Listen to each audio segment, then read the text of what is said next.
Movie की शुरुआत में हमें हैना और उसका हस्बैंड दिखाया जाता है, जो कि हैना के हस्बैंड के डैड से मिलने जा रही थी, क्योंकि उसकी डैड ने अपने सारे बच्चों को बुलाया होता है। दोनों वहां जाने के लिए काफी खुश थे। यहाँ हैना का हस्बैंड उसे बताता है कि मेरे डैड का 75वां बर्थडे है, 75वें साल की रम, इसलिए उन्होंने सबको वहां बुलाया है और उनसे मिलकर हमें काफी अच्छा लगेगा। हैना कहती है कि तुम्हारे डैड ने मुझे नहीं बुलाया था, लेकिन फिर भी तुम मुझे ले जा रही हो, कहीं ऐसा तो नहीं कि उन्हें बुरा लग जाए। वो जवाब देता है कि नहीं, मैंने तुमसे शादी की है, तुम भी इस फैमिली का हिस्सा हो, तो तुम्हारा वहां होना जरूरी है। दोनों अपने बाप के आलीशान घर के बाहर पहुंचते हैं, जहां हैना के हस्बैंड के 3 और बहन भाई होते हैं। एक था बड़ा भाई, छोटी बहन कैमी और बीच वाली बहन थी। सभी आपस में मिलकर काफी खुश होती हैं, लेकिन वो हैना से बिल्कुल भी खुश नहीं होती। उनका मानना था कि हैना ने हमारे भाई से पैसे के लिए शादी की है। सभी गार्डन में आ गई। वो सोच रही थी कि आखिर ऐसा क्या है जो डैड ने सबको इकट्ठा बुलाया है। सबका यह मानना था कि उन्होंने अपने बर्थडे की वजह से बुलाया होगा, लेकिन उनके डैड का गार्ड कहता है कि आप लोगों के डैड को कुछ जरूरी बात करनी है।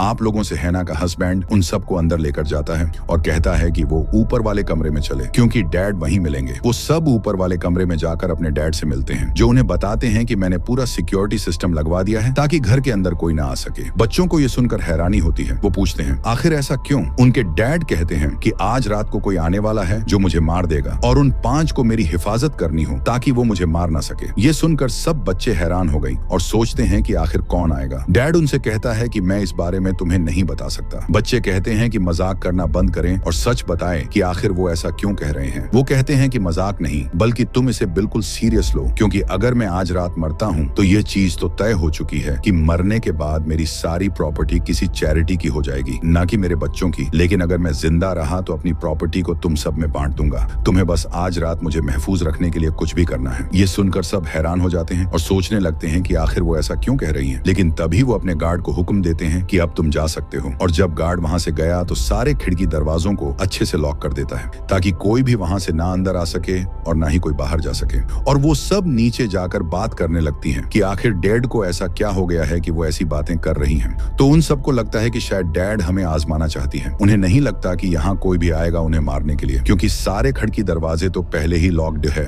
तभी हैना उनसे कहती है क्या पता डैड सच बोल रही हो, अगर ऐसा है तो उन्हें उनकी जान बचानी होगी। वो सब इस बात को नजरअंदाज कर देते हैं और अपने अपने रूम में चले जाते हैं। कैमी सबसे पहले शराब वाले रूम में गई, जहाँ पर ढेर सारी शराब की बोतलें रखी हुई थी। और जब को शराब ले रही थी तो अचानक उसी कमरे में से कुछ आवाज आती है, जो सुनकर वो काफी डर गई। और जब आवाज के पीछे जाती है तो वहाँ पर कोई भी नहीं होता। तभी उसे किसी की परछाई नजर आती है जो उसका पीछा करने लगती है। और जब वो उस कमरे से बाहर निकलने की कोशिश करती है तो दरवाजा लॉक होता है। लेकिन तभी उसका भाई वहां आकर दरवाजा खोल देता है और उससे पूछता है कि आखिर तुम अंदर क्या कर रही थी। कमी बताती है कि उसे नीचे किसी के होने का एहसास हुआ है, लेकिन उसका भाई कहता है कि नीचे कोई भी नहीं होगा। ना का हस्बैंड उसे लेकर अपने डैड के पास आया। तब उसके डैड कहते हैं कि मुझे खुशी है कि हैना यहाँ आई है, लेकिन मैं उसे अभी अपनी फैमिली का हिस्सा नहीं मानता, इसीलिए मैंने तुम्हें मना किया था कि हैना को यहाँ ना लाओ। तो वो कहता है कि हम दोनों ने शादी की है, तो हैना भी हमारी फैमिली का हिस्सा है। केमी का भाई जब पोल खेल रहा था तो अचानक से उसका गिलास गिर जाता है,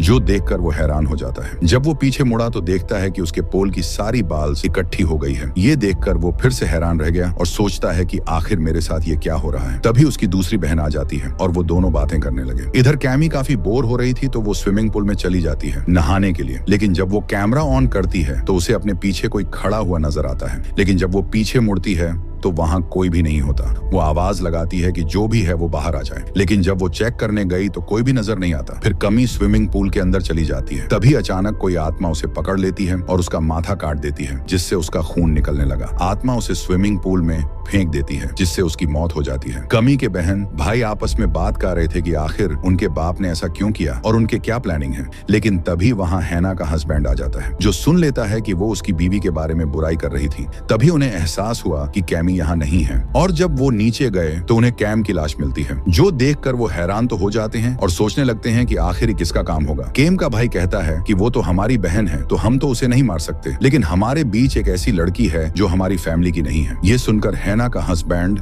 यानी उनका भाई कहता है कि मैं अपनी वाइफ पर ऐसे इल्जाम बर्दाश्त नहीं कर सकता क्योंकि वो हर वक्त मेरे साथ ही थी और वो कैम के साथ ऐसा बिल्कुल नहीं कर सकती। उन दोनों का मानना था कि अगर घर के सारे दरवाजे बंद हैं तो यहाँ कोई भी नहीं आ सकता उसे मारने के लिए। इसीलिए हमारा शक हैना पर था कि हैना ने ही उसे मारा होगा। जब उनके डैड को यह बात पता चलती है कि उसकी छोटी बेटी मारी गई है तो वो नीचे आके अपने बेटे की लाश के सामने रोने लगते हैं और कहते हैं कि उसकी मौत बहुत ही बुरी हुई है। सब पूछती है कि आखिर इसको मारने वाला कौन है। डैड उन्हें बताती है कि ड्रेसल उनके घर में एक आत्मा मौजूद है जिसने कैम को मारकर हमसे छीन ली। मैंने उसे कुछ बिजनेस डील की है जिसकी वजह से वो ऐसा कर रहा है। यह सुनकर वो हैरान हो गई। कहते हैं कि पूरी बात बताएं, लेकिन डैड उन्हें पूरी बात नहीं बताती और कहते हैं कि मेरी एक बेटी तो मर गई है लेकिन अब मैं हैना को भी अपना वारिस मानूंगा, जिस वजह से मैं उसे अपनी प्रॉपर्टी में से हिस्सा देने के लिए तैयार हूँ। ये सुनकर कैमी के दोनों बहन भाई काफी हैरान हो जाते हैं और पूछते हैं कि डैड आखिर आप ऐसा कैसे कर सकते हैं। डैड बताते हैं कि मेरी बेटी की मौत के बाद किसी को तो प्रॉपर्टी मिलनी ही है ना, इसलिए अगर तुम्हें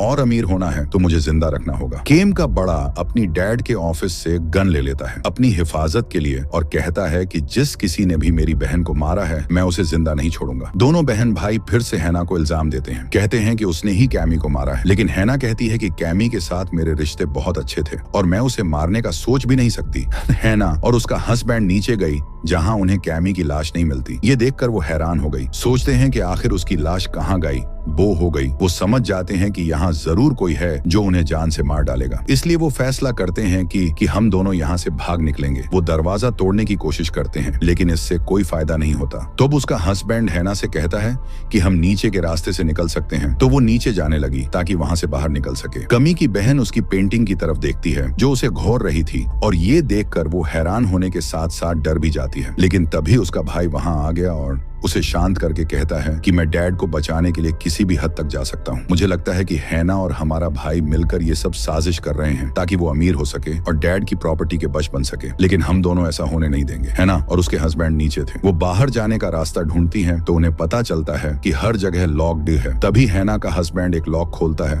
और कहता है कि इसमें थोड़ी सी जगह है निकलने की, जिसमें से हैना निकलने लगी ताकि बाहर जाकर मदद ला सके, लेकिन वो निकलने की बजाय वहां अटक जाती है। उसे दूसरी तरफ बाहर कुछ नजर आता है जो देखकर वो डर जाती है। अपने हस्बैंड से कहती है कि मैंने किसी को देखा है। वो हैना को छुड़वा आता है और उसे लेकर भागने लगता है। जब वो दरवाजा बंद कर रही थी तो अपने सामने एक डेमन को देखते हैं। उसे देख वो हैरान होते हैं और सोचते हैं कि आखिर ये क्या चीज है। इससे पहले वो उनके पास आता, वो दोनों भागकर लॉकर में चले जाते हैं, लेकिन तभी कैमी के बहन भाई उस लॉकर का दरवाजा बंद कर देते हैं ताकि वो बाहर ही ना आ सके। ये देखकर वो परेशान हो गई। ना का हस्बैंड उसे कहता है कि अगर यहाँ का टेम्परेचर 0 डिग्री से कम होगा तो हम मर जाएंगे। यहाँ पर ऑक्सीजन लेवल बहुत कम है, इसलिए हमें किसी भी हाल में यहाँ से बाहर निकलना होगा। वो दोनों कोशिश करने लगते हैं वहाँ से बाहर निकलने की, लेकिन वो नाकाम रहे। कम के बहन भाई जब आगे बढ़े तो उन्हें किसी की आवाज आई। कमे की बहन जब देखने आगे बढ़ी तो कोई ताकत उसे हवा में उड़ाने लगती है और देखते ही देखते वो ताकत उसे अपने साथ रूम में ले गई। फिर जब उसे होश आता है तो वो खुद को रूम में पाकर हैरान रह जाती है। उसे वहाँ पर